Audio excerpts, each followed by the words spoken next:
You know what PhD is? Huh? PhD? Doctor of Philosophy. Huh? Good. Yes. No. If you steal from one person, it's called plagiarism. When you steal from 100 people, it's called PhD. Did you get that? Yeah. That's the difference between the two. Plagiarism also, high level people do plagiarism. Doesn't matter. But today in India, the situation is a little different. I don't know how many of you know. The UGC said even to become an assistant professor, you must have a PhD. So we have PhDs galore now. Very interesting. Every other person is a PhD. And it's very easy to get PhD because, even in America you can get PhD. If there are the institutions where you give $5,000, you'll get a PhD thesis written and you get a PhD. In India, it is still cheaper. You don't have to go that far. You get very cheap.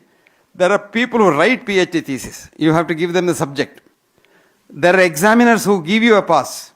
There are universities which connive with that. Can you believe that? All this happens because the greed at the end. It's again economics greed.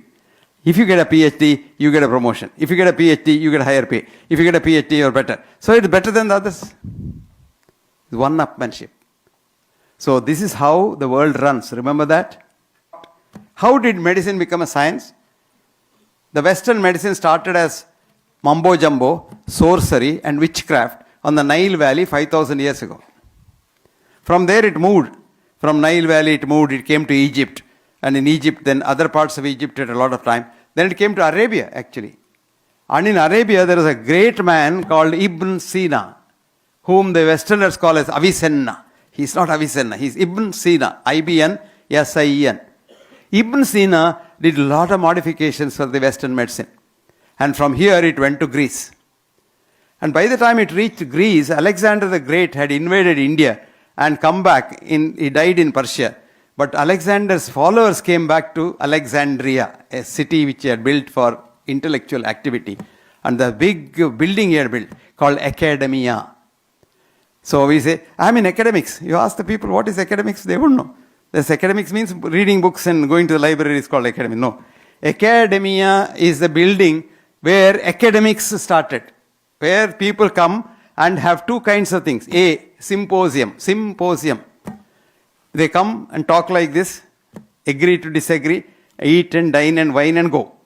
Or seminar. Seminar comes from semen.